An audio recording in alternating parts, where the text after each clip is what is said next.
Բարև ձեզ սիրելի բարեկամներ, դուք դիտում եք Ամեկ+-ի Postscriptum հաղորդաշարը եւ այսօր իմ զրուցակիցն է ազգային անվտանգություն կուսակցության նախագահ Գառնիկ Իսագուլյանը, շնորհակալություն պարոն Իսագուլյան։ Ուկրաինան է մեր թեման այսօրվա, մի քանի հանգույց կա հակասությունների, ամենաերևացող հանգույցը իհարկե Ուկրաինայի հետ կապված Ռուսաստանի եւ Արևմուտքի ուրեմն հակասություններն են, երբ են դրանք առաջացել, եթե դες վերցնենք պատմականորեն, հա, եւ ինչպիսի ճանապարհով են նրանք կարող լուծվել։ Եթե վերցնում ենք Խորհրդային Միության ժամանակաշրջանում սառը պատերազմի տարիները, ապա դրանք բավականին երկար ժամ։ Ըստ էության երկրորդ համաշխարհային պատերազմից հետո բավականին լուրջ հակադրություն կար Արևմուտքի եւ այն ժամանակ սոցիալիստական լագերի մեջ։ Բնականաբար, երբ որ Խորհրդային Միությունը փլուզվեց, սոցլագերը փլուզվեց, Վարշավայի պակտը չեղալեղավ, թվում էր, թե այլևս հակադրությունները այն կարգի ու այն աշխարհի պիտի չլինեն, որ առկա են հիմա։ Բայց ինչպես տեսնում ենք, դա ամենևին հիմք չհանդիսացավ, որ ՆԱՏՕ-ն առաջ շարժվի, որ շատ պետություններ չտրողվեն, շատ երկրներում հեղափոխություններ չլինեն։ Եվ կարծում եմ դա էլի աշխարհական գործընթացների հոլովույթի մեջ է, եւ այս պարագայում արդեն Ռուսաստանը այլևս նահանջելու տեղ չունի, որտեղ ըստ էության Ուկրաինայից հետո հաջորդը դա լինելու է Ռուսաստանի խնդիրը, լուծել աշխարհական հարցերում։ Դա է հիմնական պատճառը, որ հենց Ուկրաինայի հետ կապված այս վերջին զարգացումներում բավականին կոշտ է Ռուսաստանի դիրքորոշումը եւ դրան համարժեք փորձում է արձագանքել նաեւ Արևմուտքը։ Վրաստանի հարցում էլ էր կոշտ Ռուսաստանի դիրքորոշումը, բայց կարծես թե Ռուսաստանը մարսեց, հա, Օսիայի եւ Աբխազիայի խնդիրը։ Ես կարծում եմ նույն սցենարն էր, ընդ որում էլի չեմ կարծում, որ Վրաստանի իշխանությունները կհամարձակվեին ինքնուրույն որևէ գործողություն սկսել կապված Օսեթիայի եւ Աբխազիայի հետ։ Այսինքն ինչ որ երաշխիքներ եղել էին։ Ես կարծում եմ, որ ոչ մեկը չէր սպասում, որ կարող է Ռուսաստանի կողմից նման կոշտ արձագանք լինել, ակազդեցություն, հատկապես հաշվի առնելով այն հանգամանքը, որ ասում էին, որ Մեդվեդևը ի տարբերություն Պուտինի ավելի մեղմ է եւ չի գնա տենց սուր քայլերի, կոշտ քայլերի։ Բայց տեսնում ենք ինչ տեղի ունեցավ, ըստ էության Ռուսաստանը տարածքները անջատեց, բաժանեց Վրաստանից, ճանաչեց նրանց անկախությունը։ Հիմա ես կարծում եմ Ուկրաինայի պարագայում էլ Ռուսաստանի դիրքորոշման կոշտությունը չի նահանջելու, այսինքն այդ կոշտ դիրքորոշումը մնալու է եւ կարծում եմ էլի վերջի վերջո Արևմուտքը պետք է տեղի տա։ Տեղի տա եւ լավագույնը որ Կրիմը անջատվի կամ չգիտեմ Խարկովը անջատվի, եթե ուկրաինական իշխանությունները, այսօրվա իշխանությունները չեն ուզում, որ Ուկրաինան տրողվի, հա, հարավ-արևելյան շրջանի եւ արևմտյան շրջանի, նրանք ուղղակի պարտավոր են վերադառնալ փետրվարի 21-ի կարգավիճակին, երբ որ համաձայնագիր ստորագրվեց ընդդիմության եւ իշխանությունների միջեւ, եթե այդ կետը չվերադառնան, ապա Ղրիմի եւ նաեւ ինչու՞ չէ արևելյան որոշ շրջանների անջատումը Ուկրաինայից հնարավոր է։ Երկրորդ հանգույցը դա տարբեր տնտեսական միավորումների պայքարն է, այսինքն Դոնեցկի շուրջ, Դոնեցկ եւ Յանուկովիչի շուրջ միավորված օլիգարխիան է կոպիտ ասած եւ այն օլիգարխիան, որը հիմա եկել է իշխանության, այսինքն արևմտամետ օլիգարխիա։ Նրանց միջև հնարավոր չէ որևէ փոխզիջում։ Անկեղծ ասած, ես այդքան լավ ծանոթ չեմ Ուկրաինայի օլիգարխներին, հա, բանը կենսագրություններին եւ նրանց ունեցվածքներին ու դիրքորոշումներին, բայց կարծում եմ որոշակի դեր տեղ ունեցավ նաեւ այն հանգամանքը, որ Յանուկովիչի կլանը, այս բարագայում կարող ենք դա օգտագործել, սկսեց զուտ անձնական դրդապատճառներից ելնելով բավականին կոշտ քաղաքականություն վարել որոշ օլիգարխների նկատմամբ նրանց հարստությանը տիրանալով նպատակով եւ դա ունեցավ իր ազդեցությունը, որպեսզի ասում է չկորցնեին ամբողջը, պատրաստ էին հրաժարվելու մի մասից եւ այդ մի մասը ըստ էության բավականին լուրջ դերակատարություն ունեցավ Մայդանի դեպքերի ժամանակ, որտեղ առանց ֆինանսական աջակցության հնարավոր չէր 3-4 ամիս պահել այդքան մարդ հրապարակում ազատության եւ հանգեցնել վերջը ըստ էության իշխանության գրավման կամ նվաճման կամ իշխանափոխության։ Բայց կան երկրներ, չէ, ի վերջո Ուկրաինան միակ երկիրը չի, որտեղ կան տարբեր կլաններ, չէ, կան զարգացած երկրներ, կայուն երկրներ, որտեղ կլանները իրար հետ լեզու են գտնում։ Ինչու Ուկրաինայում չգտան։ Նույնիսկ եմ կրկնում, այստեղ հիմնական պատճառը իշխանության դիրքորոշումն էր տարբեր օլիգարխների նկատմամբ։ Ցավոք սրտի հետխորհրդային պետություններում, հա, իշխանությունը բավականին մեծ ազդեցություն է կարողանում ունենալ տվյալ բիզնեսմեն, հա, վերջը կդառնա օլիգարխ թե ոչ։ Եվ այդ առումով հետխորհրդային բոլոր պետություններում օլիգարխները միմյանց հետ լեզու գտնելու խնդիրը պետք է անպայման պայմանավորեն իշխանությունների քմահաճույքով։ Եվ քանի որ այդ քմահաճույքները տարբեր են լինում եւ ցավոք սրտի նաեւ իշխանությունները երբեմն անձնական ու ընտանեկան շահը գերադասում են պետական շահից, ապա բացառված չի, որ այդ հակադրությունը հենց իրանք են հրահրում օլիգարխների միջև, որը կարող է հանգեցնել նման երևույթներ։ Եվ երրորդ հանգույցը ազգային խնդիրն է,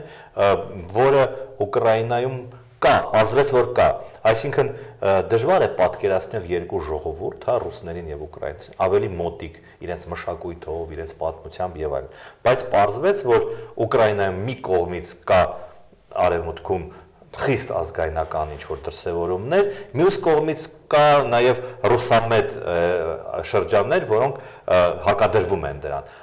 Դուք սպասում եք այդպիսի այնտեղ միայն ռուսներն ու ուկրաինացիները չեն, կան ուկրաինացիներ, որոնք ռուսերեն են խոսում եւ իրենց որպես ռուս են նույնականացնում, չէ՞։ Այդ հակասությունը սպասում եք։ Եթե նայենք էլի խորհրդային իշխանության, հա, պատմության ժամանակաշրջանը 45-ից 56 թվականին ըստ էության արևմտյան Ուկրաինայում դեռևս պահպանվում էին բենդերական շարժումները եւ դրանք խորհրդային միության դեմ բացահայտ պատերազմ էին վարում։ Այն որ արևմտյան Ուկրաինայում այդ ուժերը մնացել էին եւ բավականին լուրջ ծաղկում ապրեցին, հա, այդ խորհրդային շրջանում, երբ որ խորհրդային միությունը փլուզվեց, չեմ կարծում որ այստեղ նաեւ որոշ ուժերի նաեւ պետությունների աջակցությունը չկար։ Դի ընդուրել են հանգամանքը, որ արևմուտքի վերջնական նպատակը դա Ռուսաստանն է։ Ահագին բավականին լուրջ տարածք է, հա, հարուստ տարածք եւ այդ տարածքի նկատմամբ բոլորն էլ հավակնություններ ունեն։ Եվ կարծում եմ նրանք այստեղ հաշվարկի առումով էլ բավականին լուրջ սխալվեցին, երբ որ նացիստներին, ըստ էության նացիստներին տվեցին բավականին մեծ հնարավորություններ ծավալվելու եւ այդ ծավալման արդյունքում նրանք այսօր ըստ էության թելադրում են Ուկրաինայում իշխանություն ընդունել, որ չկա Կիևում։ Այդ ազգայնականները Յարոշի գլխավորությամբ ըստ էության թելադրում են, թե ինչ պետք է տեղի ունենա իշխանության ներսում եւ նաեւ ինչու՞ չէ հրապարակում։ Սա լուրջ վտանգ է իրենից ներկայացնում, որտեղ այդ մարդկանց եթե այսօր չկանգնեցնես, վաղը իսկապես նրանք հասնելու են նրան, որ ռուսալեզու բնակչությունը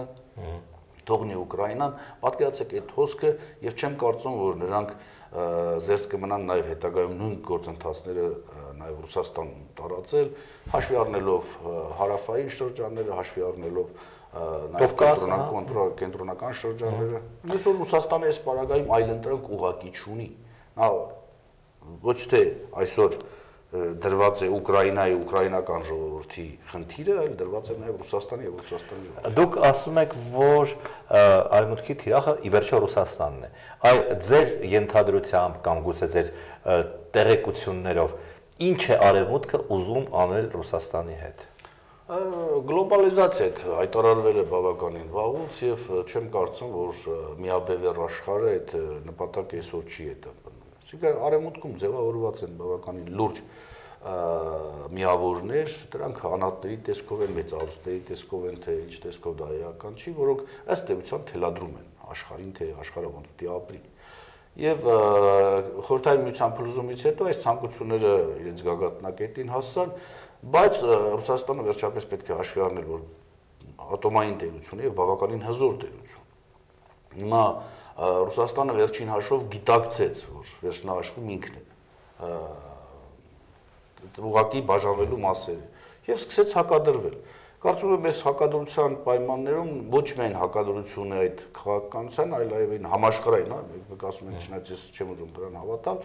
բայց կա տենց համաշխարհային կառավարություն կամ ուժեր, որոնց նպատակը հասնել նրան, որ ամեն ինչ թելադրվի մեկ կետից։ Ոնց պիտի ապրեն մարդիկ, ոնց պիտի ապրեն պետությունները, ով պիտի դառնա այդ պետությունների ղեկավարը։ Ժողովրդավարությունը ասված է իրենց համար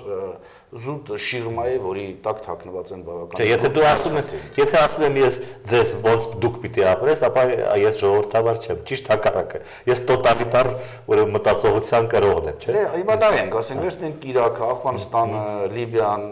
պետություններ են, որոնք վատ թե լավ ապրում էին, հա։ Այնտեղ ասենք տեղի ունեցան այդ արաբական երկրների հեղափոխությունները։ Արդյունքում ինչ այդ պետություններից որի վիճակը ավելի լավացավ, որի ազգաբնակչության Այսինքն արևմուտքն էր ուզում, որ ինձ թվում է Մուբարակից ավելի մոտիկ մարդ արևմուտքին գոյություն չուներ։ Դե նրանք իրենց մտերիմներին մինչև որոշակի ժամանակ են հանդուրժում, որից հետո որոշում են, որ դիթելադրեն այլ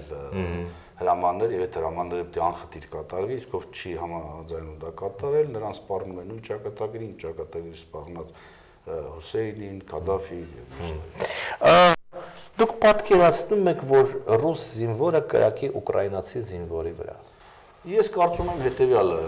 որ Աստված մի արաս, հա, որ բայց երբեք զինվորը, ռուս զինվորն ու ուկրաինացի զինվորը, եթե նրանք գոնե միջին տարիքի են, իրար վրա չեն կրակելու եւ չի բացառում, որ այս արդյունքում առաջանա ընդհակառակը բավականին հզոր բլոկ, որը ուղղի այլ ուժերի դեմ, ոչ թե ես վստահ եմ, որ ռուս եւ ուկրաինացի զինվորականները միմյանց վրա չեն կրակելու, չեն կրակելու։ Չի բացառում պրովոկացիաներ, բայց միևնույն է, նորից եմ կրկնում, հետո տարածաշրջանի որևէ պետության բանակ այսօր դժվար է ասել, որ միմյանց հետ եթե չունեն լուրջ խնդիրներ, որ առաջացել են դեռ այն ժամանակ տարածքային իրար վրա կրակել բացառում, հատկապես Ռուսաստանի հետ եթե մենք գործում։ Որտեղ են կողմերը ի վերջո կանգ առնելու, այսինքն ի վերջո բոլոր հակասությունները, բոլոր կոնֆլիկտները ինչ որ մի կետում կանգ են առնում եւ ինչ որ մի ստատուս կվո է, չէ, ձեռք բերում։ Այ որտեղ է արևմուտքը կանգ առնելու եւ որտեղ է Ռուսաստանը կանգ առնելու։ Հիմա արևմուտքը կփորձի բոլոր, հա, միջոցներով, բոլոր մեխանիզմներով ճնշում գործադրել Ռուսաստանի վրա։ Բայց ես վստահ եմ, որ այս այն բaragane որտեղ Ռուսաստանը չի զիջելու։ Եվ չեմ կարծում, որ որևէ պետություն այսօր ստապության այն մակարդակի է, որ կգնա Ռուսաստանի դեմ պատերազմ։